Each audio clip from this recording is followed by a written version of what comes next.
Welcome to a Neon Jazz interview with hard bop jazz multi-instrumentalist Dr. Nathan Davis.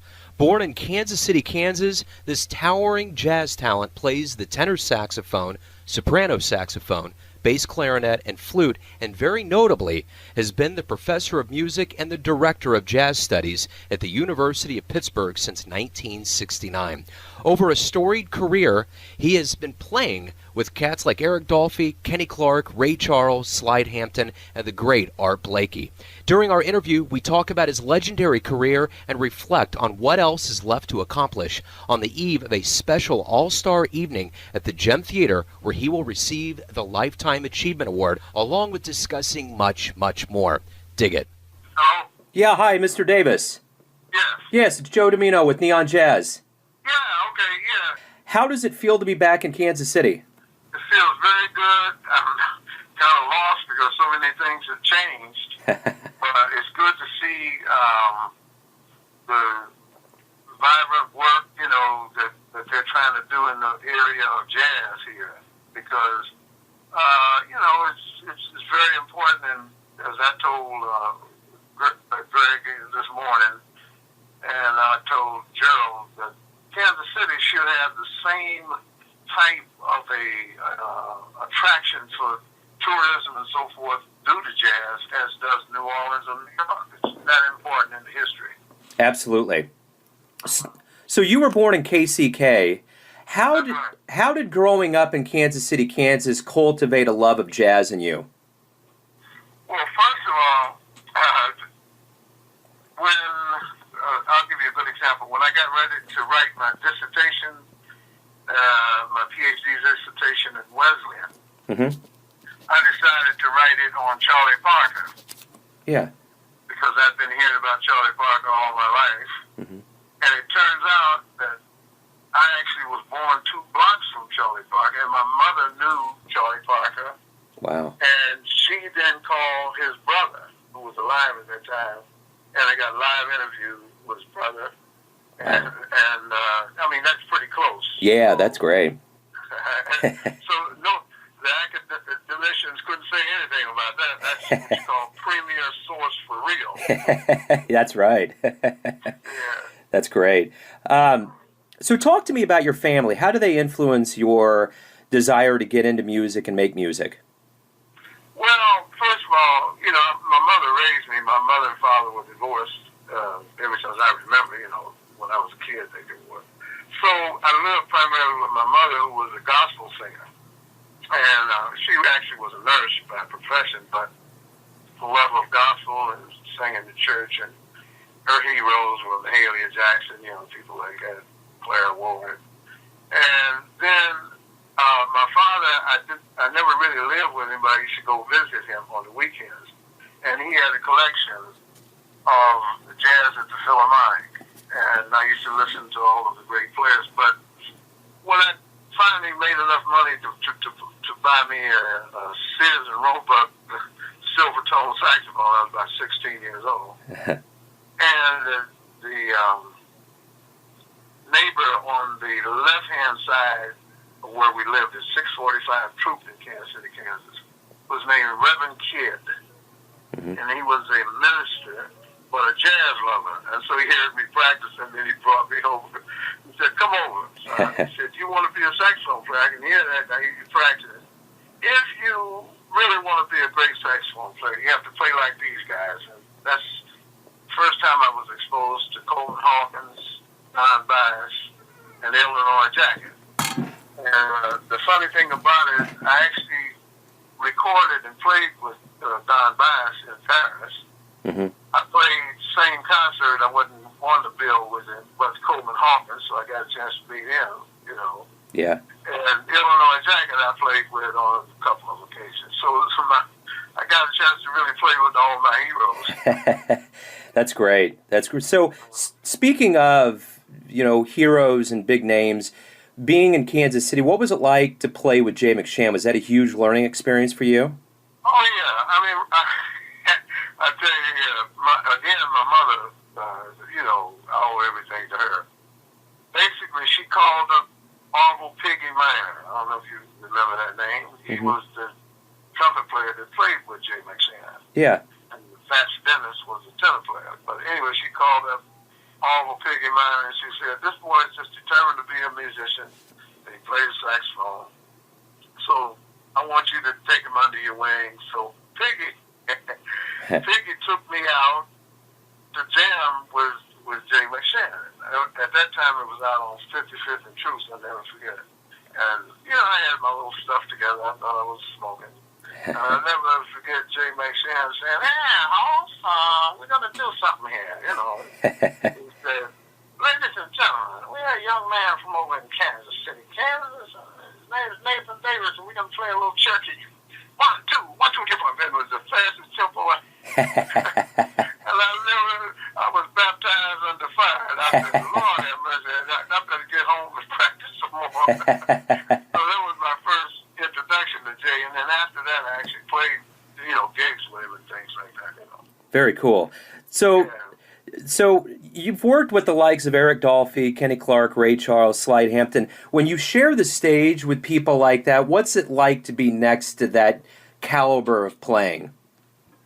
Well, I mean, first of all, Kenny Clarke would be my mentor, and really hidden, if you want to call it, the big time. Mm-hmm. I mean, I worked. They actually had listed this in history.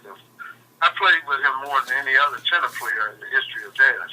So during the time at the Blue Note, on and off, for a period of 7 years, I was the tenor player at the Blue Note with flute. And during that time, that's why I really decided to stay in Europe. I played with more musicians than you can think about, because everybody that came to Paris, from Stan Getz to Dizzy to the Modern Jazz Quartet to Earl Gardner, whatever, all wanted to play with the great Kenny Clarke. Yeah. And I was the tenor player. And I remember the first gig I had with him at the Club Saint Germain de Prés. Every night, I guess the cats was baptizing me.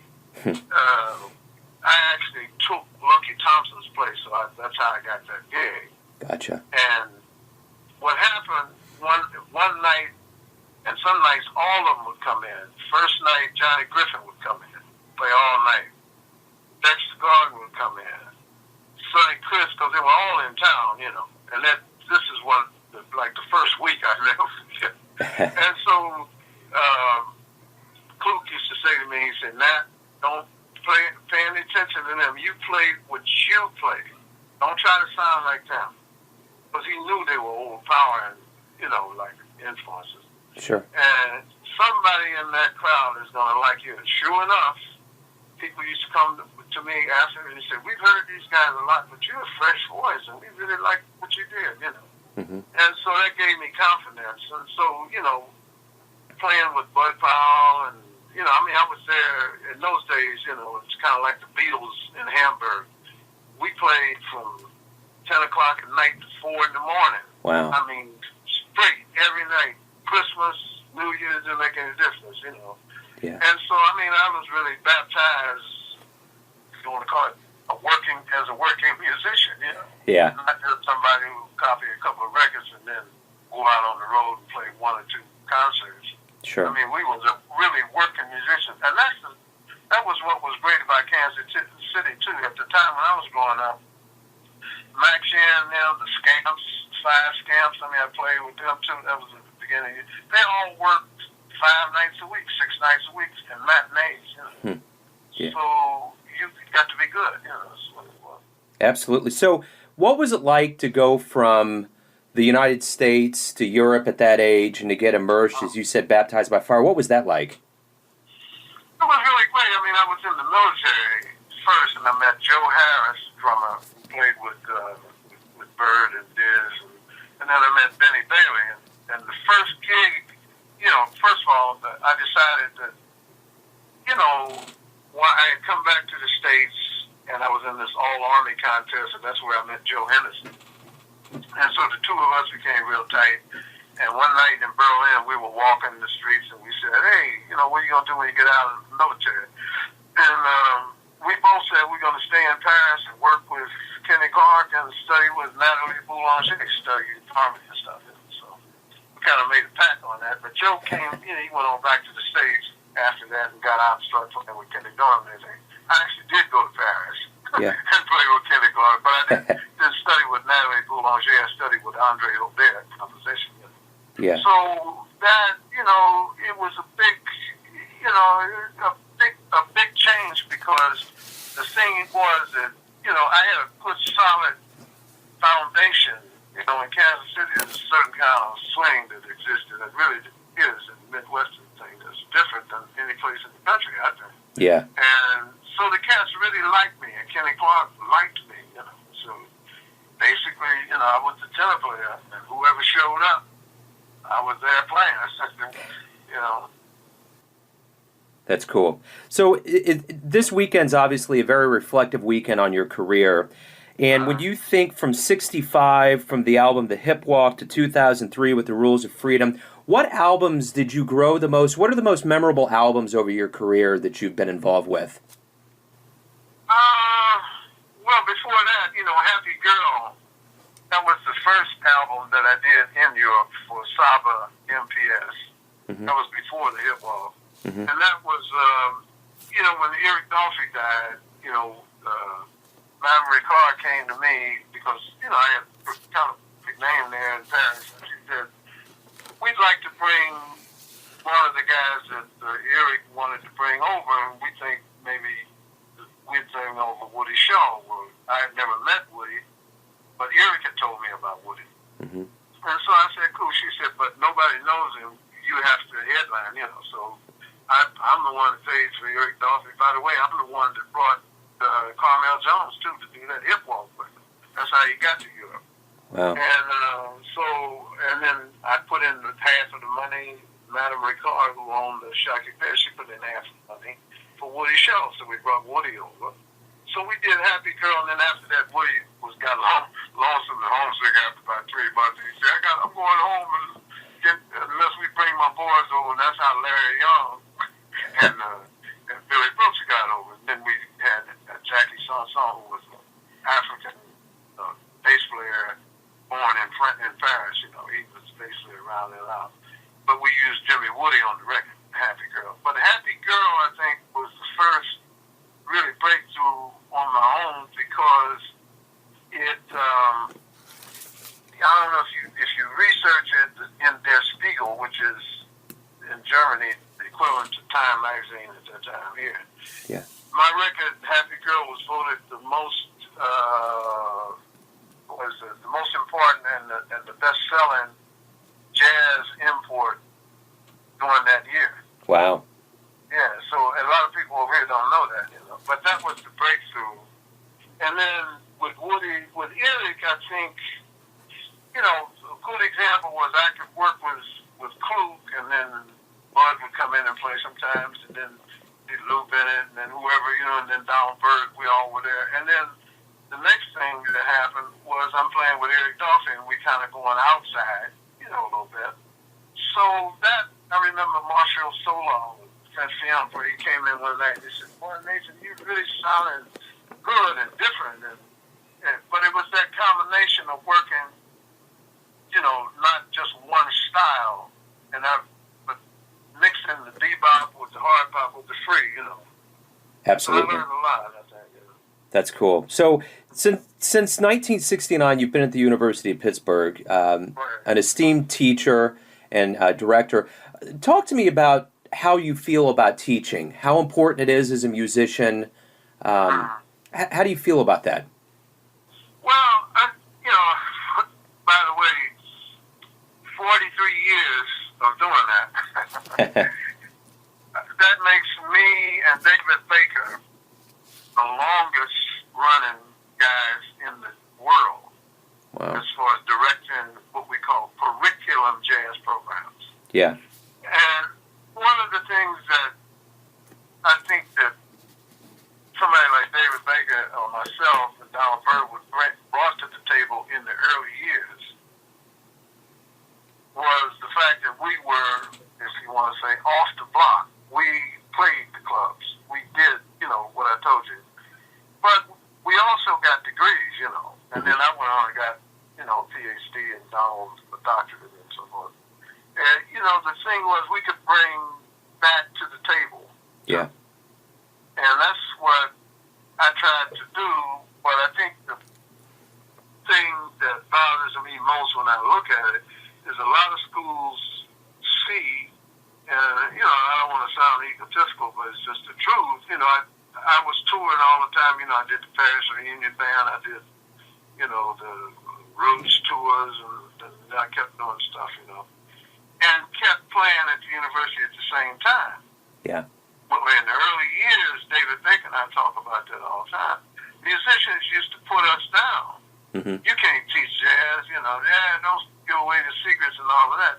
Now everybody is trying to get a job at the university. Yeah. So David Baker, and you can check this out, Albert, myself, we were really the first guys doing that, that came off the block, so to speak, that Sure. put together curriculum for jazz programs based on real live performance experiences, Yeah. And I think that's a big difference. Now you get guys that graduate with degrees and they've never been out there. Well, the chances, they're not the same. I understand that. You have, how many clubs anywhere in New York and you worked 5 nights a week for 20 years or something, or 10 years. They don't exist like that no more. Sure. Well, a lot of guys can't get the experience. well, and along with being a teacher, you would you set up the Pittsburgh Annual Jazz Seminar and Concert, Right. and there's a long list of things that you've done there at the school. What are you the most proud of, along with teaching? Well, I guess the last thing I did right before I left, I actually wrote a new curriculum for getting a PhD in jazz, which embodied composition, performance, musicology, and ethnomusicology. All 4 of those disciplines are in that curriculum. Yeah. And I told Gerald I'm going to send it to him. And David Baker, I sent a copy to David Baker and a copy to Billy Taylor before he died. And David said they're going to use that as a basis to try to do the same thing at Indiana. Before and when I got my PhD, we had to do it in ethnomusicology. So when I went to when I was at the University of Pittsburgh, about the third year, third, fourth year, I set up, and I don't ever get credit for this. I'm the one that set up the jazz program, the ethnomusicology program. First of all, I wrote the curriculum, I passed it through, put the people together, deans and everybody approved it to start ethnomusicology. And my wife's always on me about this. She said, "You started that, then you started the jazz program." Well, the reason why I did it was there was no avenue to have a jazz program and get a degree. And so I said, okay, we're going to get the degree on the ethno. Ethno is supposed to be a world music program. Jazz is world music, and that was the rationale. Yeah. Interesting. So I'm proud of that. Very cool. So talk to me about the Paris Reunion Band. That sounds like that was a pretty good era of playing. Let me tell you about it. We ran into Art Blakey and the Jazz Messengers in the Canary Islands on a tour one time, and Art Blakey said that was the original group with me and Johnny Griffin, Dizzy Reese, and Woody Shaw, and Kenny Drew, and Jimmy Woody, and then, Flute had died because he was supposed to be the original drummer, Billy Brooks. So that was the group we ran in Art Blakey, and Art stopped, said flat, he said, "Damn, the Paris Reunion Band, everywhere I go, you guys are burning it up, and tearing it up." And Slide said, "Yeah, but we have to have 4 horns. You did it with 3. That's great. But that band was hot. And then the second group of that I think the first 2 groups of the Paris Reunion Band, then after that, it didn't work. Then we were together, that first group, 4 years or something like that.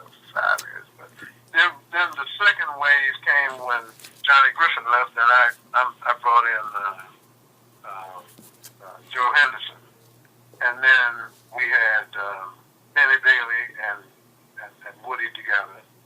And then Kenny Drew was still there with that. And then Curtis Fuller came in there. You know? Yeah. And then Idris Muhammad came in. You know? Yeah. So, and Jimmy Woody stayed. So that, you know, that's a pretty heavy company. And we made, I don't know, maybe 7, 8 LPs, 2 or 3 DVDs, you know. So it was very successful. Absolutely.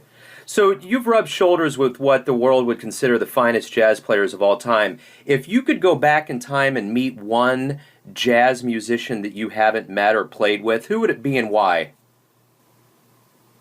Oh, wow.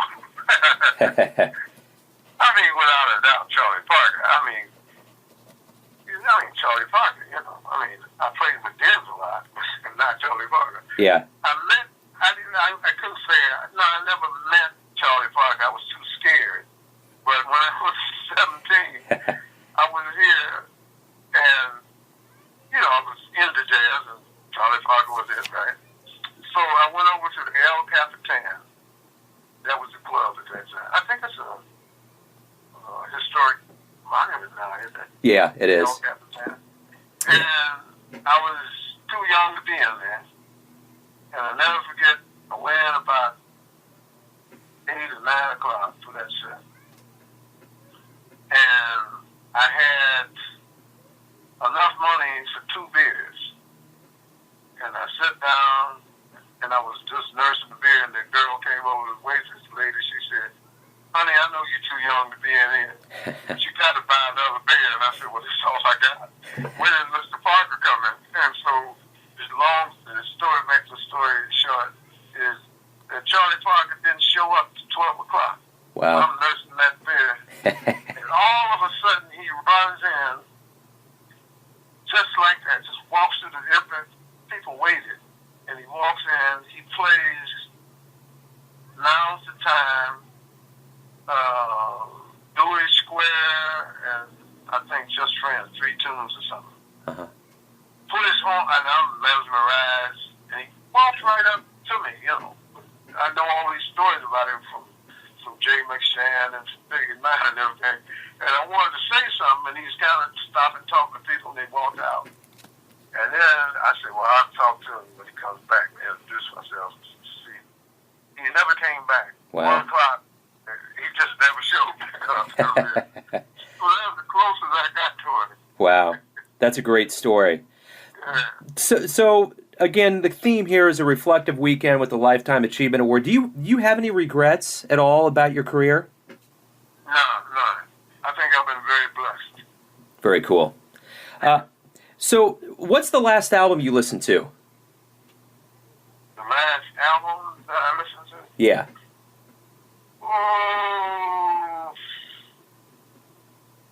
I mean, you know, I don't really, I listen to Miles all the time.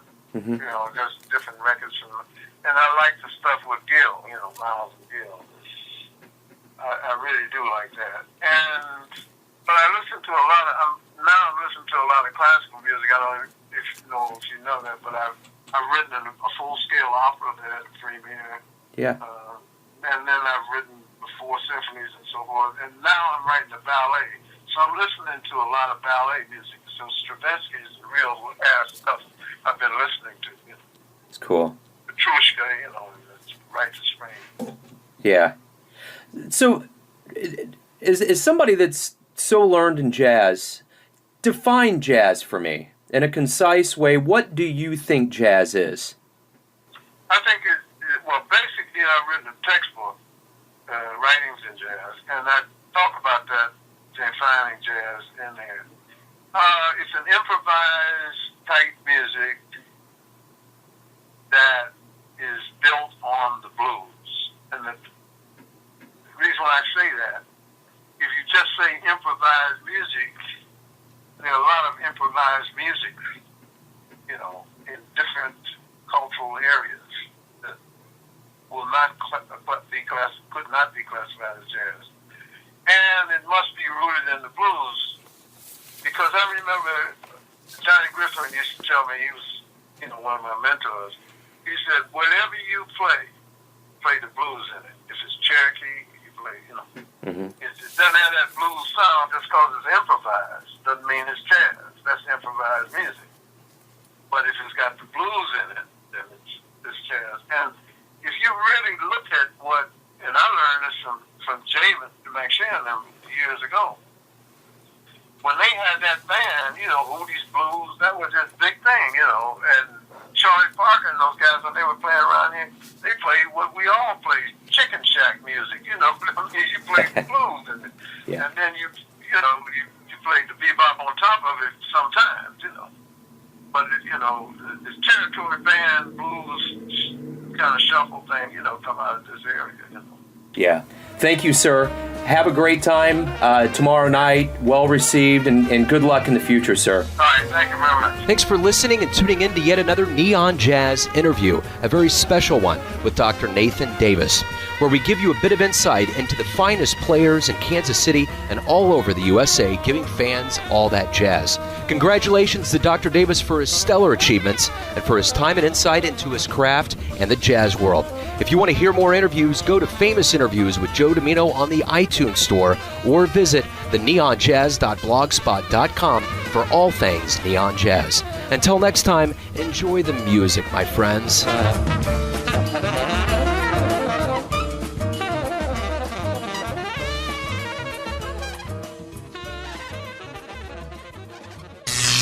Neon Jazz.